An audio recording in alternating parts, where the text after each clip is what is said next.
साथियों नमस्कार। साथियों, एक बहुत पुरानी कहावत है। कहावत क्या, गिरधर जी का दोहा है। और उसमें वो कहते हैं कि बिना विचारे जो करे सो पाछे पछताए, काम बिगाड़े अपनो जग में हो है। ठीक वही स्थिति आज इन पहलवानों के आंदोलन की हो रही है।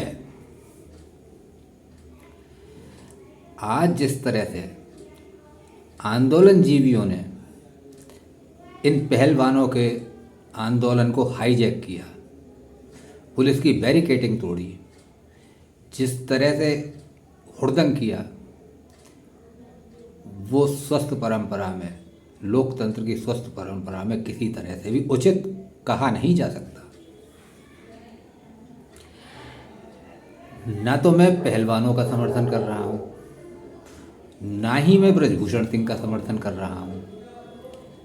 हाँ, मैं समर्थन कर रहा हूँ उस बात का कि जो नियम और कानून के हिसाब से जायज़ है।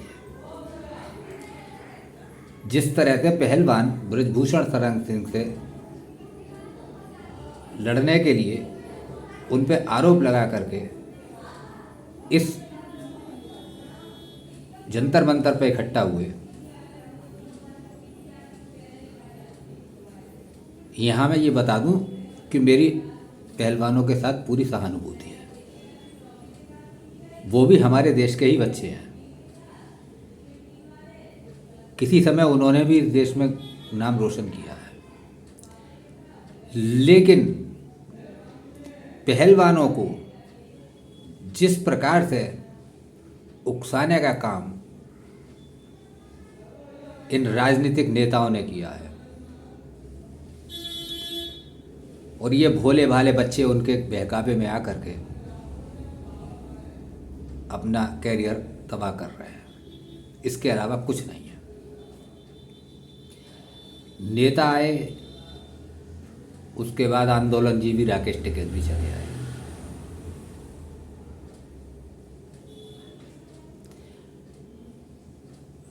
ये मान लीजिए कि यदि ब्रजभूषण सिंह ने तुम लोगों का यौन शोषण किया है, तो सबसे पहले आपका काम ये बनता था कि आप जिस जिस जगह के खिलाड़ी थे उस जगह जाकर के ब्रजभूषण सिंह के खिलाफ वहाँ के थानों में एफआईआर कराते। आपने अपना काम बिगाड़ा, सुप्रीम कोर्ट में एप्लीकेशन ली, सुप्रीम कोर्ट ने एफआईआर का आदेश दिया। क्या हुआ? केवल एक दिल्ली के अंदर एफआईआर आपकी दर्ज हुई। अब ब्रजभूषण शरण सिंह जो हैं, उनको अगर अब आप लोगों के ही मुताबिक अगर ब्रजभूषण सिंह को दोषी साबित हो जाते हैं तो ब्रजभूषण सिंह को केवल अकेले दिल्ली के ही अंदर कार्य अपना अदालत का चक्कर लगाना पड़ेगा। यदि आप जगह जगह जिस जिस प्रांत के आप खिलाड़ी हैं, जिस जिस शहर के हैं, उस शहर के थाने में जाकर के अगर आप एफआईआर कराते, तो मैं समझता हूं कि आप 7 लोग जो यहाँ बैठे हुए हैं, 7 थानों में एफआईआर होती है और ब्रजभूषण सिंह शरण सिंह को 7 थानों में अपनी जमानतें करानी पड़ती। अब क्या हुआ? आपने वो काम नहीं किया, और अगर आपकी एफआईआर वो थाने में नहीं लिखी जाती तो आप लोग मिल करके उन थानों में धरना और प्रदर्शन कराते कि पुलिस हमारी एफआईआर क्यों नहीं लिख रही है।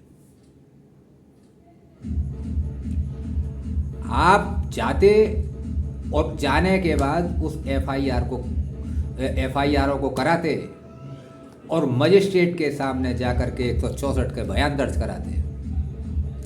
जब आपके बयान दर्ज हो जाते सीजेएम कोर्ट में, तब अदालत खुद आपके बयानों को मद्देनजर रखते हुए ब्रजभूषण सिंह को तलब कर लेती। आपने वो कुछ नहीं किया। उल्टे आप इन लोगों के नेताओं की नेतागिरी में आकर के, इनके झांसे में आकर के आपने जंतर मंतर का रास्ता पकड़ा। आपको खुद ही अपनी लाइन नहीं पता है, आपको खुद अपनी दिशा नहीं पता है कि हमें करना क्या है और हमें क्या करना चाहिए। तो ये लोग तो आपको, आपके करियर को बर्बाद करने पर तुले हुए हैं। क्या राकेश टिकैत, क्या आपकी खाप पंचायतें, क्या आपको देश की अदालत से बड़ी लगती हैं? हरगिज नहीं हो सकता। देश की अदालतें ही सर्वोच्च है। जो निर्णय देंगी वो निर्णय मान्य होगा।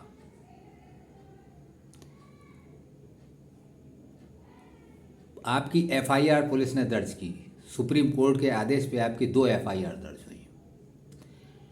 अब पुलिस आपसे जब जांच के लिए कह रही है कि आप बताइए कि आपके साथ ऐसी ऐसी घटनाएं कब हुई, तो आप कह रहे हैं कि हमको कुछ पता ही नहीं, तारीख का ही पता नहीं। पहले आप कह रहे थे कि जब तुर्की में गए थे तब ऐसा हुआ था हमारे साथ, पता लगा आप तुर्की में गए ही नहीं। फिर आपने एक और देश का नाम ले दिया कि मैं भूल गई, वहाँ ऐसा नहीं हुआ था, वहाँ हुआ था। पता लगा कि वहाँ ब्रजभूषण सिंह नहीं गए थे। अब आप ही अपने बयानों में जब विरोधाभास कर रहे हैं तो कोई भी देश की जनता इतनी मूर्ख नहीं है जो ये ना समझ सके कि आपकी मंशा क्या है। मैं ये नहीं कह रहा हूं कि आपके साथ गलत नहीं हुआ या ब्रजभूषण सिंह बिल्कुल पाक साफ हैं। ना मैंने आपके बारे में सुना ना ब्रजभूषण के बारे में, तो मैं तो इस निर्णय को कह ही नहीं रहा हूं। लेकिन अब भी मेरा तुम लोगों को यही राय है कि अब भी यदि अपने करियर को बचाना है तो इन आंदोलनजीवियों से अलग हो जाइए। खुद अपनी तरफ से ब्रजभूषण सिंह पे एफआईआर कराइए, अदालत का दरवाजा खटखटाइए, 164 के तहत मजिस्ट्रेट के सामने अपने अपने बयानों को दर्ज कराइए।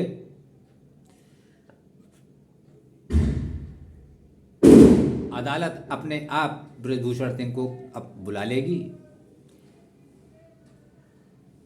जैसा होगा अदालत कर देगी। अगर आपकी बात में दम होगा तो ब्रजभूषण सिंह को तो जेल जाना ही पड़ेगा, और फिर वो एक जगह नहीं, उनको 7 जगह मुकदमों का सामना करना पड़ेगा।